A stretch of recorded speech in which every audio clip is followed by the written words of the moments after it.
Assalamualaikum warahmatullahi ta'ala wabarakatuh. Selamat datang kembali di channel Fiksi Cerita Horor. Untuk kisah kali ini, saya akan menceritakan sebuah kisah yang diambil dari film Anak Kunti 2025. Dan untuk seperti apa kisahnya? Mari kita masuk ke ceritanya.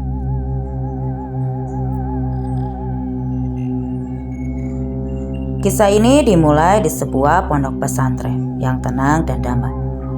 Tempat tinggal seorang gadis bernama Sarah.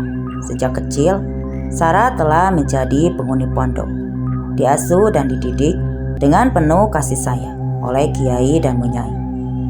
Ia adalah anak yang rajin, salehah, dan memiliki sahabat karib bernama Ajija.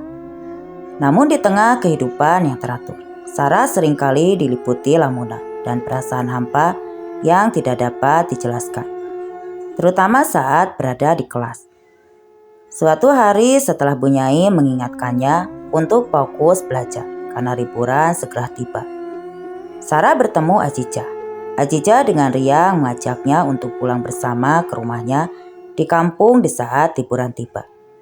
Namun Sarah ragu, meskipun kiai adalah figur ayah baginya. Sarah tidak memiliki orang tua kandung yang sesungguhnya. Aku sebenarnya gelem, tapi yok piye, aku ora pernah karo Pak Kiai dan Bunyai. Kowe kan ke bapakmu toh, aku bukan orang tua kandungku. Malam hari menjelang liburan, sebuah kejadian mistis menyelimuti Sarah. Ia melihat penampakan seorang perempuan sambil menggendong bayi yang membuatnya ketakutan dan berteriak. Peristiwa ini semakin diperkuat firasat Sarah tentang hal-hal yang tidak ia ketahui. Tak lama kemudian, Kiai memanggil Sarah untuk berbicara empat mata. Kiai merasa inilah waktu yang tepat untuk mengungkap kebenaran tentang asal-usul Sarah.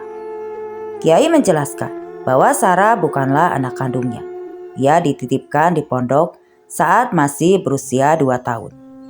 Kiai menunjukkan sebuah benda pusaka, kotak kecil yang ditinggalkan oleh ibu Sarah yang menitipkannya dan menjelaskan bahwa wanita itu bernama Bu Aminah. Bu Aminah menitip Sarah karena ia tampak sangat khawatir dan ingin menjauhkan Sarah dari sesuatu yang buruk. Kiai dan Munyai yang merasa kasihan dan mencintai Sarah menerimanya. Kiai juga menyebutkan bahwa Bu Aminah tinggal di sebuah desa bernama Wonenggal. Mendengar pengakuan itu, Sarah dilanda kegelisahan yang besar. Ia menyadari bahwa selama ini ia memendam kerinduan dan pertanyaan tentang jati dirinya. Bertahun-tahun aku memendam kegelisahan ini. Aku ingin tahu apa yang terjadi di masa lalu, tentang keluargaku, tentang siapa diriku.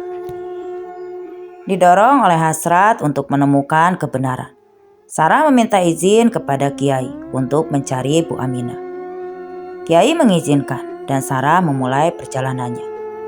Ia pergi ke desa Wonenggal, tempat yang asing baginya. Di sana ia bertemu dengan tukang ojek yang mengantarnya ke desa, memastikan bahwa itu memang desa Wonenggal. Tujuannya adalah mencari sahabatnya, Ajija, yang rumahnya berada di desa tersebut. Setelah perjalanan yang jauh, Sarah tiba di rumah Ajija yang disambut dengan hangat oleh Ajija. Masya Allah, kami mimpi kan aku, piye kabare? Di tengah kegembiraan pertemuan, Sarah segera menceritakan alasannya datang jauh-jauh.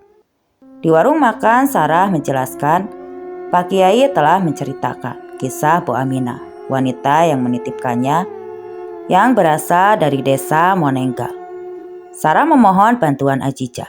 Tolong ya aku yo, bantu koleku soal Bu Aminah, siapa tahu bapak kamu ngerti. Dengan janji untuk mencari Bu Aminah, Ajija mengajak Sarah pulang. Ketika Sarah dan Ajija tiba di rumah, ayah Ajija, Pak Hasan, menyambut mereka. Namun situasi segera berubah. Pak Hasan menolak keras permintaan Ajija agar Sarah menginap di rumah mereka. Wong bapak sing asli sini ndak tahu toh iyo. Sebaiknya jangan bapak, Kan udah lama sendiri, nanti apa kata orang kampung? Pak Hasan menjelaskan bahwa kampung sangat sensitif dan sering curiga terhadap orang luar, terutama karena maraknya kasus aborsi gelap di kampung itu. Ia takut kedatangan Sarah akan menimbulkan pikiran buruk dari warga. Meskipun kecewa, Sarah memahami kekhawatiran Pak Hasan. Ajija yang marah dan tidak terima mencari solusi lain.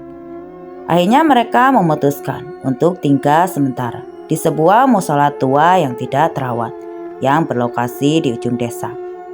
Sarah juga menunjukkan kepada Ajija gambar berupa peta yang ditinggalkan Kiai sebagai petunjuk pencarian Bu Aminah, dengan harapan akan menemukan Bu Aminah dan kebenaran. Sarah dan Aziza mulai hidup sementara mereka di musola tua yang mencekam, tanpa menyadari bahaya yang menanti mereka di desa Wanengga. Sarah dan Aziza mulai menempati musola tua yang mereka sebut langgar.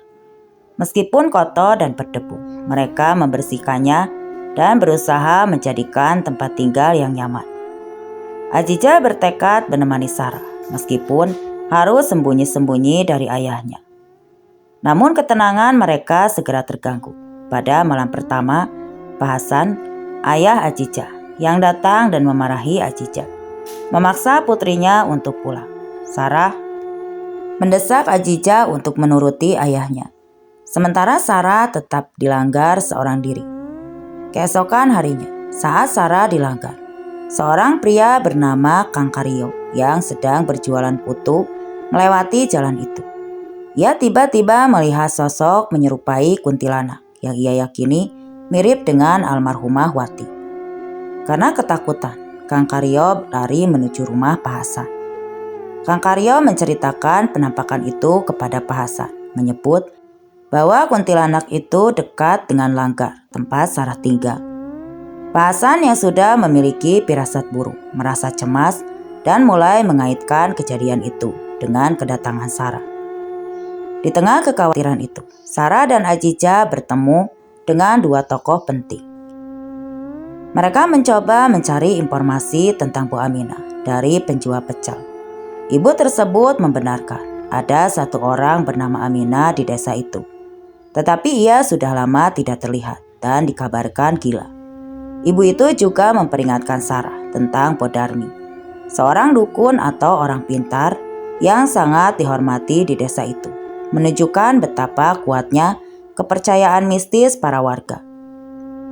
Mereka bertemu dengan Mas Majid, seorang dokter muda yang sedang magang di puskesmas desa. Mas Majid adalah orang baru di desa itu dan berhati baik. Ia menawarkan bantuan untuk mencari Bu Aminah dari catatan pasien di puskesmas. Meskipun akhirnya tidak membuahkan hasil, Mas Majid merasa prihatin dengan kondisi Sarah yang tinggal di langgar yang jauh dari warga.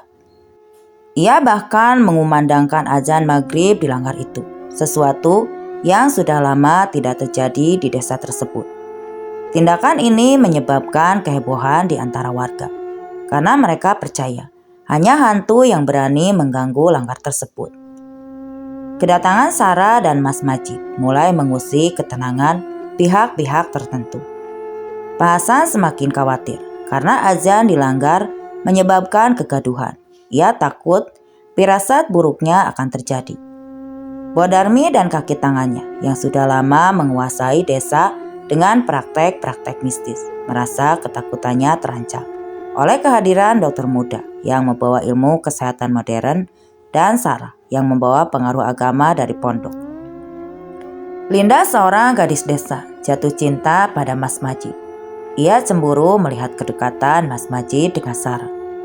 Bodarmi memanggil Linda dan menghasutnya, meminta Linda untuk mengusir Sarah dari desa. Linda setuju karena cemburu dan atas dasar perintah Bodarmi. Sementara itu, teror di desa berlanjut. Kang Karyo meninggal, disusul oleh Mas Idris, kekasih Linda. Warga panik dan gosip menyebar bahwa korban meninggal dibunuh oleh kuntilanak. Linda yang kini merasa sakit hati karena ditinggal Mas Idris dan didorong oleh hasutan Bodarmi, memimpin massa warga untuk menyerang Sarah di Langgar. "Dengar ya, gara-gara kamu Mas Idris sama Mas Karyo mati. Aku gak ngerti maksudmu apa. Sekarang mending kamu pergi dari kampung ini." Meskipun Ajija dan Mas Majid berusaha menenangkan warga dan meyakinkan bahwa Sarah datang dengan niat baik mencari saudaranya, warga yang sudah termakan fitnah dan ketakutan tetap mengusir Sarah. Dalam keputusasaan, Sarah mulai merasa warga telah menjadi musuhnya. Ia berpikir untuk kembali ke pondok. Di saat yang sama, Bodarmi dan kaki tangannya bersekongkol untuk mencari dan membunuh Bu Aminah. Karena mereka tahu bahwa arwah Wati yang mereka yakini sebagai kuntilanak sekarang gentayangan. Setelah insiden pengusiran, Sarah semakin merasa terpojok dan sendirian. Ia mencari Ajijah untuk menenangkan diri. Namun, saat Sarah kembali ke rumah Ajijah, Mas Majid datang dengan berita duka yang mengejutkan. "Justru aku kesini mau ngasih tahu bapaknya Ajijah meninggal. Pak Hasan ditemukan meninggal dunia." Kejadian ini menambah daftar korban yang diyakini warga disebabkan oleh anak Punti yang mereka tuduhkan kepada Sarah. Kematian Pak Hasan membuat Ajijah sangat terpukul dan berada di dalam kesedihan yang mendalam. Di sisi lain, Linda kembali ke hadapan Bodarmi melaporkan bahwa ia gagal mengusir Sarah. Bodarmi yang semakin murka dan terdesak, bertekad untuk segera mengakhiri semua teror yang terjadi. Pada malam yang mencekam, teror spiritual mencapai puncaknya. Sosok hantu kuntilanak yang selama ini gentayangan muncul dan mulai membalas dendam kepada mereka yang terlibat di dalam kejahatan masa lalu. Kaki tangan Bodarmi dikejar dan dihantui. Bodarmi sendiri diserang dan diancam oleh arwah tersebut. Kuntilanak itu menampakkan diri dan berujar, "Aku senang melihatmu menderita, lalu mati. Penderitaanmu itu terjadi karena kepuasan bagiku." Teror ini memastikan bahwa lingkaran kematian tidak akan berhenti sebelum semua pelaku kejahatan mendapat balasan. Di tengah kekacauan tersebut, Sarah memutuskan untuk kembali mencari Bu Aminah, sosok yang menjadi kunci masa lalunya. Ia menemukan Bu Aminah yang kini tampak ringkih dan kesepian. Bu Aminah meminta maaf kepada Sarah karena tidak bisa merawatnya. Kemudian ia mengungkapkan semua kebenaran yang selama ini tersembunyi. Nama asli Sarah adalah Wati. Ibu kandung Sarah adalah kembang desa yang dicintai banyak orang. Ayah kandung Sarah juga orang yang baik. Kebahagiaan orang tua Sarah membuat Bodarmi dan Pak Hasan merasa iri dan sakit hati. Bodarmi tidak senang karena kebahagiaan itu dan Pak Hasan cemburu buta pada ayah Sarah. Bodarmi dan Pak Hasan bersekongkol. Mereka akhirnya membunuh ibu dan ayah kandung Sarah. Air mata Sarah tumpah saat mengetahui bahwa orang-orang yang selama ini ia hormati dan temui, termasuk Pak Hasan, ternyata adalah pembunuh orang tuanya. Ia menyadari bahwa semua kejahatan, termasuk tuduhan yang dialamatkan padanya, berasal dari kekejaman manusia itu sendiri. "Manusia itu jahat, Nak. Arwah ibumu datang untuk membunuh."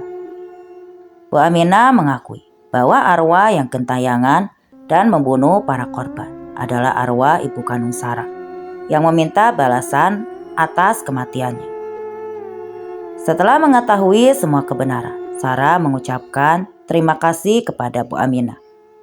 Ia menyadari bahwa pencariannya telah berakhir. Meskipun hasilnya adalah sebuah kenyataan pahit, ia memeluk Bu Aminah dan mengucapkan selamat tinggal. Memutuskan untuk kembali ke pondok. Sarah menerima takdirnya. Dia adalah yang lahir dari cinta, tetapi dibesarkan dalam tragedi yang disebabkan oleh kedengkian manusia. "Garis takdirku sebagai anak Kunti tidak bisa dirubah.